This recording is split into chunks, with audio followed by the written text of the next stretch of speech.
你知道在中国5000年的漫长历史中，谁是最难被干掉的人吗？不是秦始皇，他死后仅仅3年，秦朝就灰飞烟灭了。不是曹操，他一生都在猜忌和防备中度过，但从未真正安稳过。也不是张居正，他死后被抄家，长子自尽，家人被活活饿死。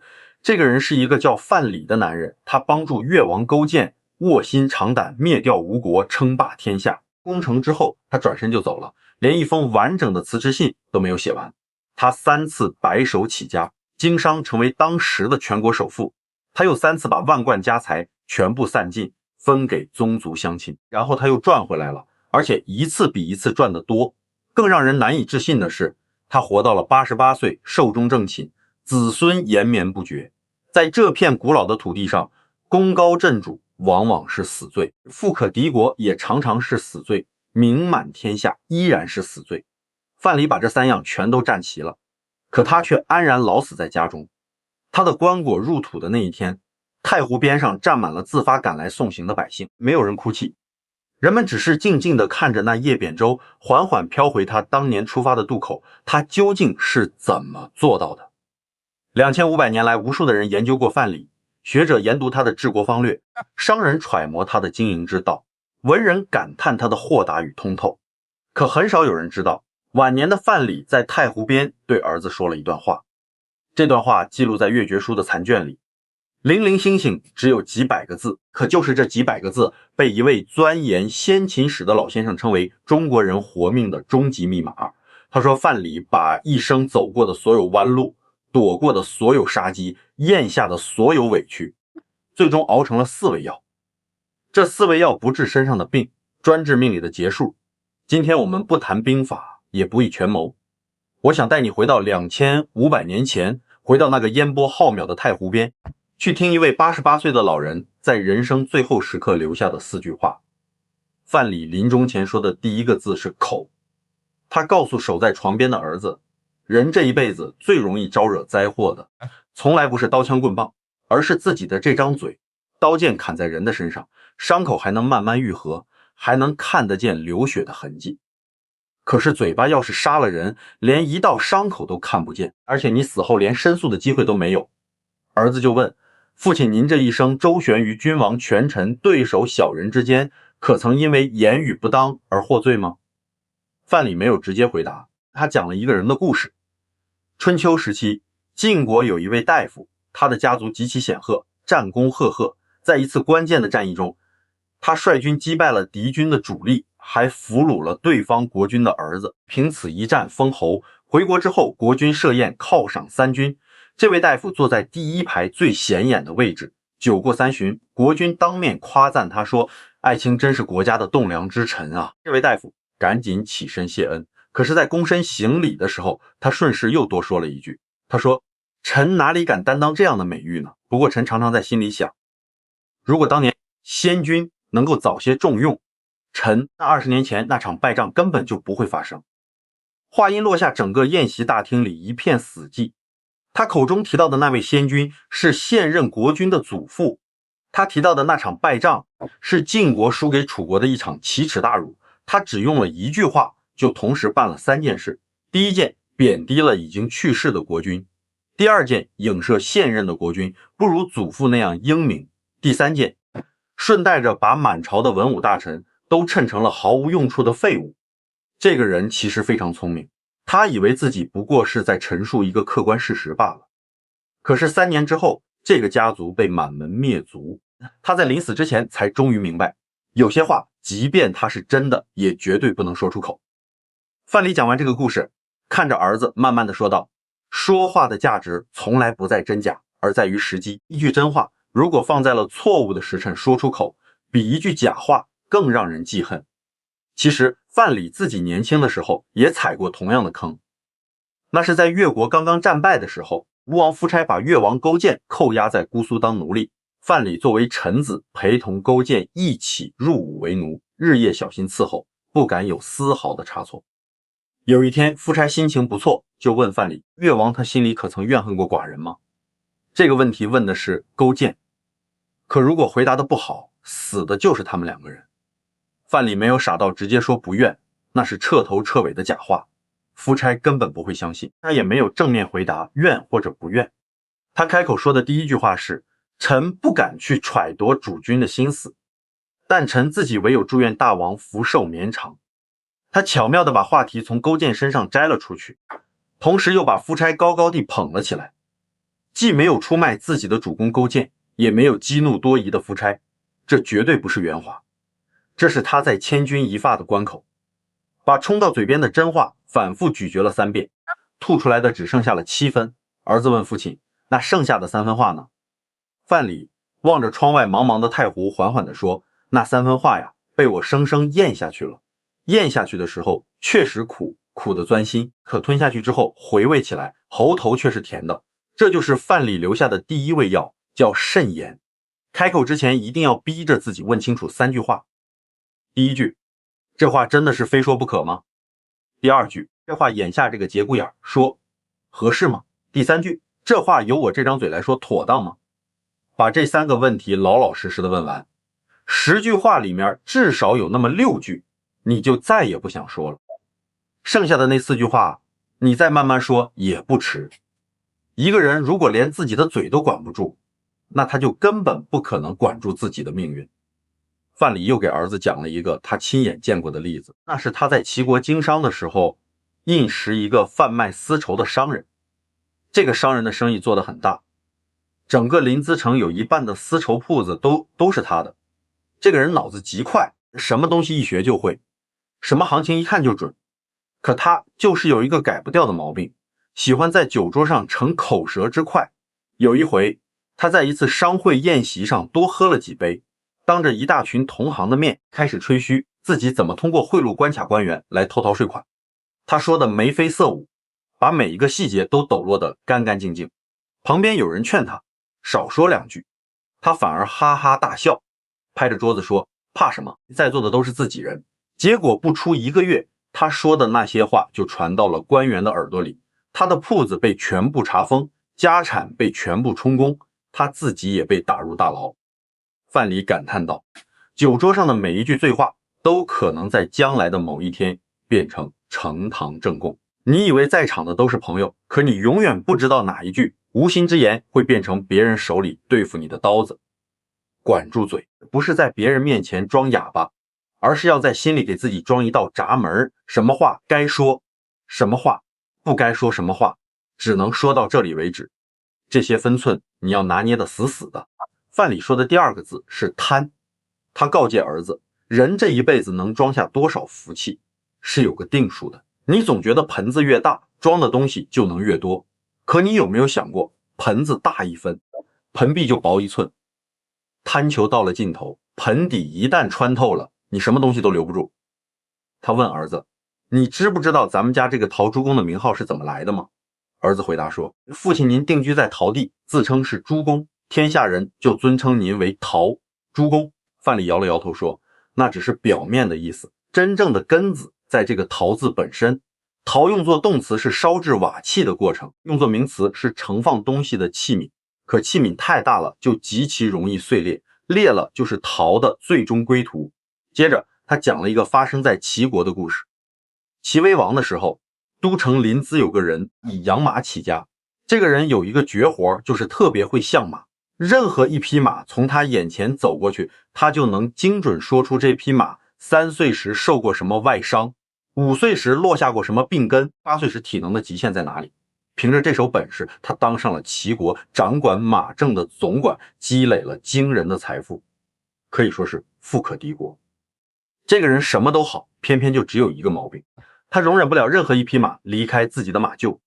上等的好马他留着配种，中等的马他养着备用，就算是下等的劣马他也死活不肯卖。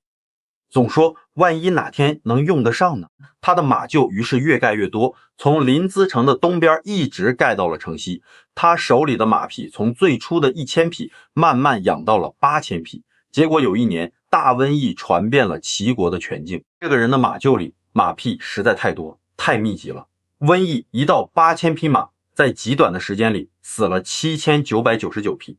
他自己也因为染上了疫气，卧病在床整整3个月。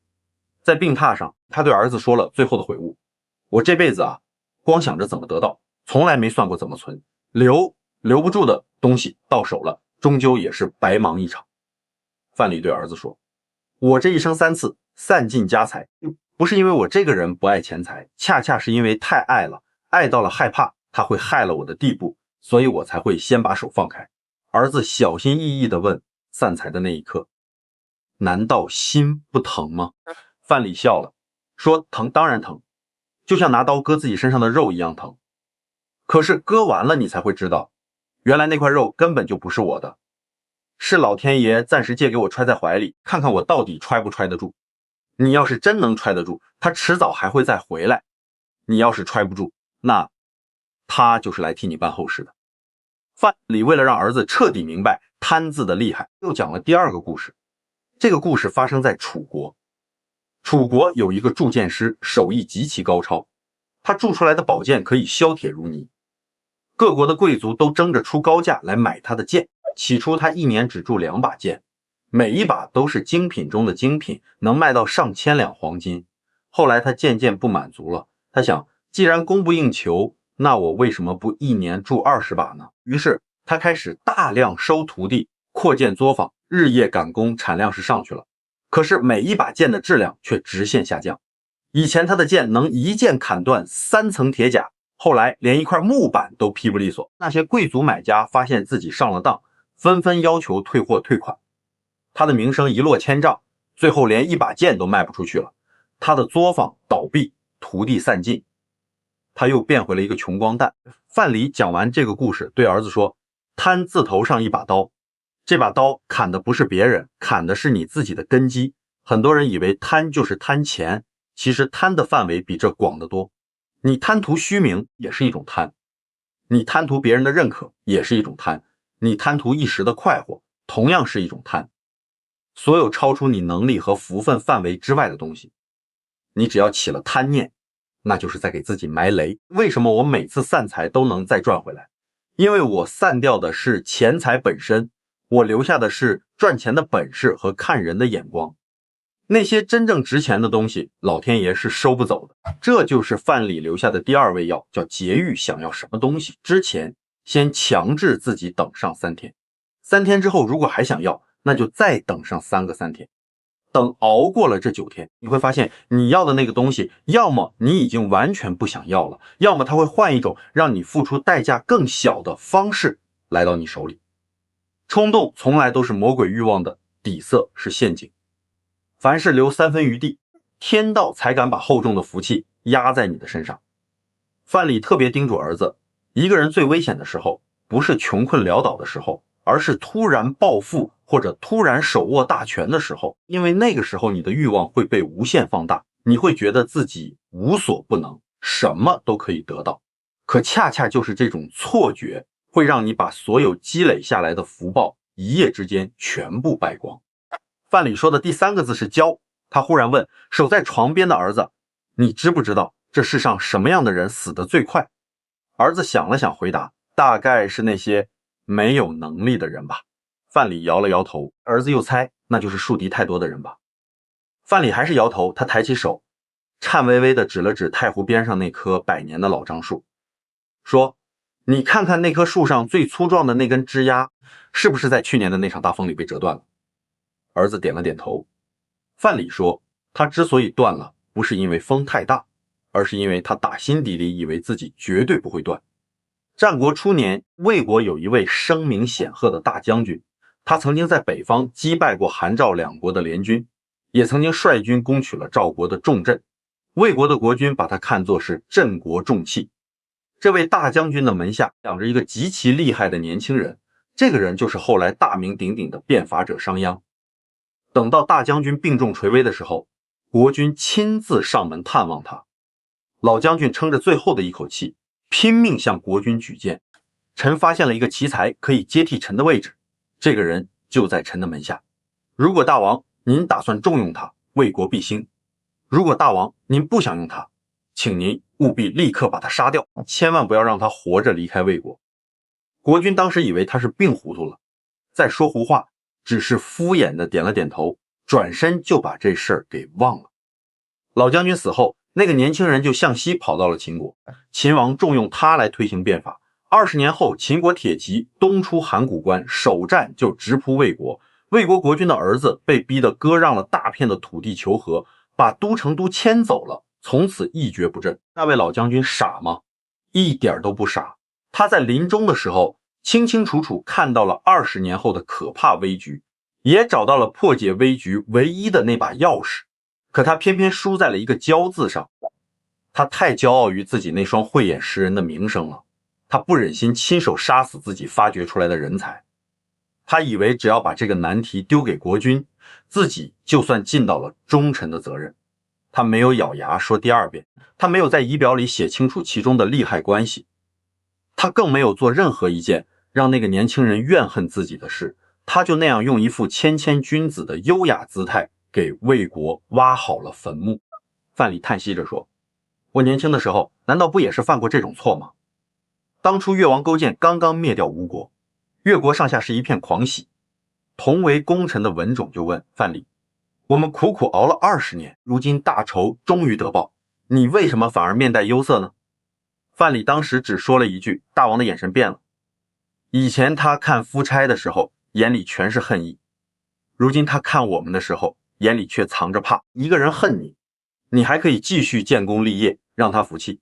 可一旦一个人开始怕你了，那么你不管做什么，在他看来都是天大的错。文种当时没有听进去，他实在舍不得自己头上那顶大大的官帽，他实在放不下自己亲自制定的那些典章制度，他舍不下自己半生心血铸就的这一身功名。结果仅仅过了1年，越王勾践就赐了一把剑给文种，对他说，先生教了寡人7种讨伐敌国的方法，寡人只用了其中3种就把吴国灭掉了，剩下的那4种还在先生您那里，不如先生替寡人到地下去交给先王吧。文种只得伏剑自尽。范蠡无比沉痛地说，功劳这个东西从来不是什么护身符，它是催命符啊！你总觉得自己的功劳越大就会越安全，其实恰恰相反，功劳越大，你的名字在君王心里就会压得越重，重到他既拿不起又放不下，最后他就只能选择狠狠地摔碎。为了让儿子终身铭记这个教训，范蠡又讲了一个发生在眼前的故事。他在陶地定居的时候，邻居是一户姓张的人家，张家的儿子从小聪明过人，读书过目不忘，做生意也是一把好手，20出头就积攒了不小的家业。于是这个年轻人就开始飘了，走到哪里都是一副趾高气扬的样子，跟长辈说话也不行礼了，跟朋友喝酒也是他一个人高谈阔论，别人好心提醒他收敛一点，他反而说那是因为你们都不如我，你们在嫉妒我。后来有一次他押了一大笔货去外地交易，路上遇到了一伙强盗，本来他只要乖乖把货交出来，人就能平安无事，可他偏偏觉得自己无所不能，竟然拔剑跟强盗搏斗，结果货没了，人也被砍成重伤，没过多久就死了。范蠡说，你看，杀死他的真的是那伙强盗吗？不是，杀死他的是他自己心里的那股娇气，娇气让他误判了自己的实力，娇气让他听不进任何人的劝告，娇气让他最终走上了一条不归路。一个人如果被娇气控制，那他离倒霉就不远了。就算你有天大的本事，也一定要记住一句话，山外有山，人外有人。你觉得自己很厉害，那是因为你还没有遇到比你更厉害的人，等你真的遇到了，往往就已经晚了。这就是范蠡留下的第3味药，叫谦卑。春风得意的时候，千万别急着展翅高飞，先低头看看脚下站得稳不稳。春风越是暖和，到春寒来了就越是刺骨。山顶上的风是最冷的，高处的人是最孤独的。真正的强者从来不需要费尽心思去证明自己，枪打出的那只出头鸟从来都不是因为枪法准，而是因为那只鸟飞得实在是太高了。范蠡说，我这辈子认识的所有人里面，真正有大出息的全都是把自己放得很低的人，反而是那些咋咋呼呼的，没有一个能笑到最后。谦卑不是让你假装客气，而是让你从心底里印识到你现在拥有的一切其实都是一种暂时的缘分，有缘就聚，缘尽就散，没有什么东西是真正属于你的。你要是把暂时的缘分当成了永恒的所有权，那你迟早要吃大亏。范蠡说的最后一个字是直，说到这个字的时候，他已经非常虚弱了，儿子的手被他紧紧握着，握得发烫。太湖的秋风穿过堂屋，带着一股深秋特有的凉意。他断断续续地说，人这一辈子其实从头到尾只做了一件事，就是不停地给自己解套。小时候你解不开一道难题，困住你的东西叫无知；年轻的时候你追不到一个人，困住你的东西叫不甘；中年的时候你放不下一场输赢，困住你的东西叫面子；老了以后你忘不掉一段恩怨，困住你的东西叫时间。可你要知道，这每一个套子其实都是自己亲手给自己绑上去的。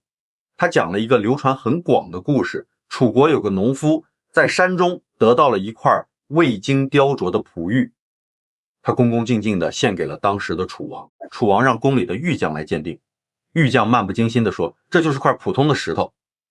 楚王勃然大怒，认为农夫是在故意欺骗他，下令砍掉了农夫的左脚。等老楚王死后，新楚王即位，农夫又拄着拐杖去献玉。新楚王再让玉匠鉴定，玉匠依然坚持说这是石头，于是新楚王又下令砍掉了他的右脚。等到第三任楚王即位的时候，这个农夫抱着那块璞玉，在金山脚下放声大哭了整整3天3夜，眼泪流干了，最后从眼角淌出来的是血。新楚王派人去问他，天底下被砍掉腿脚的人太多了，你为什么哭得这么撕心裂肺呢？那个农夫回答说，我哭的哪里是我的这2只脚啊，我哭的是明明是一块稀世的美玉，却硬被人说成是破石头；明明是一个忠诚老实的人，却硬被人骂作是骗子。楚王于是命人剖开了那块石头，里面果然是价值连城的宝玉，这就是后来那块著名的和氏璧的来历。这个故事儿子从小听到大，耳朵都快听出茧子了。但是范蠡忽然反问他，你有没有认真想过那个人哭的真的是那块玉吗？儿子一下子愣住了。范蠡说，他哭的其实是他那2条再也回不来的腿啊。可他这一生从来就没问过自己一句话，那2条腿到底值不值得搭上那块玉？那个人确实是个可怜人，也确实是个执着的人，可他却算不上是一个智者。真正的智者，第一次去献玉，那是为了尽忠；第2次再去献玉，那是为了尽义；等到第3次还去献玉，那就压根不是为了玉了，他是为了证明自己从头到尾都没有错。就为了没错这轻飘飘的2个字，他把自己的一辈子都搭了进去。范蠡又给儿子讲了他自己的一个心结，他说，我这辈子做过最后悔的一件事，不是当年在吴国当奴隶受的那些屈辱，也不是后来散尽家财时的心痛，而是我2儿子的事。范蠡在晚年定居的地方安度余生，他的2儿子在楚国犯了命案，被关进了死牢。范蠡决定派小儿子去楚国营救，备好了1000两黄金，准备托人上下打点。可大儿子却不干了，他以死相逼，非要代替弟弟去走这一趟。范蠡实在拗不过他，只好叹着气放行了。大儿子到了楚国，找到父亲的一位老朋友，把黄金毕恭毕敬地递了上去。那位老朋友收了钱，进宫去说服楚王。楚王答应准备大赦天下了。可大儿子听说了大赦的风声，心里顿时觉得这钱花得太冤枉了。他认为那位老朋友根本没有出什么力，竟然直愣愣的又上门去，把送出去的金子给要了回来。那位老朋友感到了一种巨大的羞辱，愤怒之下再次入宫，反过来劝说楚王在正式大赦令下达之前，先把陶朱公家的那个犯人公子给斩了。最终大儿子只能拉着弟弟冰冷的尸体回到了家，全族上下哭成了一片，唯独范蠡没有掉一滴眼泪。他木然地说，我难道不知道大儿子一定会坏事吗？我当初之所以拦着他，就是因为我知道他太看重钱财了。他是从小跟着我吃苦长大的，知道每一分钱都来得多么不容易。他以为把钱再要回来是精明的算计，可他至死都不明白，那笔钱根本不是钱，是他弟弟的命。我明明已经预见了结局，却还是放手让他去了。为什么呀？因为我自己的心底也藏着那一丝根本不该有的侥幸心理。我总想着，万一他这回就成功了呢？范蠡紧紧地攥着儿子的手，一字一顿地交代：这世上最毒的执念，不是舍不得已经逝去的过往，而是你始终舍不得那个叫做万一的念头。就是因为这个，万一多少人把自己一生的幸福都赔了进去。他们不是看不清现实，他们只是不愿意承认现实，不愿意承认自己已经输了，不愿意承认自己当初的决定是错的。他们总想着再坚持一下，也许结果就会不一样。可事实上，这种坚持根本不是勇气，是愚蠢。范蠡为了让儿子彻底放下执念，又讲了第3个故事。吴国被灭之后，夫差自杀。夫差有一个宠臣名叫伯璧，这个伯璧当年收了越国的贿赂，在夫差面前说了勾践和范蠡无数的好话，可以说为越国的复国立下了汗马功劳。越国灭吴之后，伯不以为自己要升官发财了，他得意洋洋地跑到勾践面前邀功。可是勾践是怎么做的呢？勾践当场翻脸，下令把伯璧拖出去斩了。勾践说，你这个人连你自己的君王都能出卖，我留着你还有什么用？伯璧到死都没想明白，为什么自己立了功反而被杀。范蠡说，要不就是执念太深了，他执着地认为自己对越国有恩，勾践一定会报答他。可是他忘了，在勾践眼里，他只是一个可以随时丢弃的棋子。你把自己看得太重，可别人未必这样看你。当你的执念和别人的利益发生冲突的时候，碎的一定是你。所以你要学会放下，放下不是认输，是解脱。当你把那些不属于你的东西统统放下之后，你才会发现，原来你真正需要的东西是那么少，而你的心是那么的轻松。这就是范蠡留下的第4味药，叫放下。当你为了某件事痛不欲生的时候，先冷静下来，算一算这件事到底还值不值得。值得，那你就豁出命去，全力以赴；不值得，你就该立刻转身，头也不回地离开。千万不要为了那些已经白白付出的代价，继续把还没有失去的东西也一股脑压上去。沉没成本从来不是成本，那是陷阱。你以为你是在苦苦坚守，其实你只是舍不得向自己承认，我错了。能坦然认错的人才配拥有重新开局的机会。范蠡最后说，儿子，你要记住，这个世界上没有任何一道坎是过不去的。你觉得过不去，是因为你把这道坎当成了你人生的全部。可是你把眼光放长远一点，10年之后你再回头看今天让你痛苦不堪的事情，你只会觉得那不过是人生长河里一朵小小的浪花罢了。这4味解药讲完，天色已经接近黄昏了，太湖上升起了茫茫的白雾，把他和儿子的身影温柔地笼罩在一片迷蒙当中。范蠡已经累极了，他的声音越来越微弱，可他还是强撑着儿子的手，把最后的遗言说完了。他说，人生在世有这4种祸根，能躲过去就是天大的福分。第一是口，开口之前问自己，这话是非说不可吗？说出来会刺伤谁？3年之后回过头来看，你还会想说这句话吗？能管住自己嘴巴的人，根本不需要菩萨来保佑。第二是摊伸手，拿之前先让自己等上3天，3天过后若还想要，就再等上3个3天，给你的欲望留出一道足够的缓冲，就是给你的福气留下一条后路。第3是骄，洋洋得意的时候别急着飞，先低头看看脚下，你飞得越是高，脚下瞄准你的冷箭就越是多，把自己放低那么1寸，你的命根子就硬了1分。第4是直，把拳头死死攥紧了，你什么也抓不住。可一旦摊开手掌，整个世界都会是你的。坦然地面对失败并不可耻，为了可怜的面子，死撑到底才真正可耻。说完这些话，范蠡的气息已经极其微弱了，他微微闭上眼睛，嘴角却挂着一丝笑意。他仿佛又回到了很多年前，那个从楚国千里迢迢来到越国的年轻人。那时候他一无所有，只有一腔热血和满腹的才学。他辅佐勾践20年，卧薪尝胆，终于灭掉了强大的吴国。他在功成名就的巅峰时刻，毅然决然地放弃了所有的荣华富贵，带着家人乘一叶扁舟，消失在了烟波浩渺的太湖之上。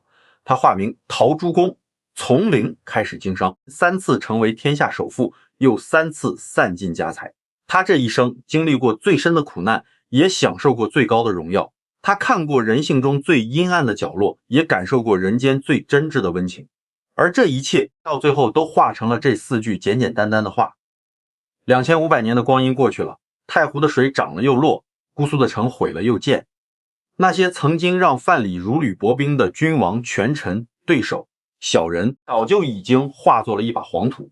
他们的名字也只有在史书的角落里偶尔才会被人翻动起来。可是范蠡留下的这4句话却穿透了时空，他们从越绝书残卷的只言片语中走出来，穿过了厚重的汉瓦，拂过了精美的唐砖，融进了宋词元曲的吟唱里，最终稳稳落进了我们今天每个人的耳中。口、贪骄、直，这4个字就是4道沉重的门，门里面关着的是无尽的灾祸，门外面站着的是丰厚的福报，到底要推开哪一扇，推开多大的缝隙，这个决定权全都在你自己的手上。如果你喜欢这样深度的故事，欢迎订阅我的频道，让我们一起在这里练习推门，一起练习躲祸，一起练习活成一个通透的人，不求出将入相，不求富可敌国，只求在夜深人静的时候能对着天地良心说一句，我这一生对得起自己。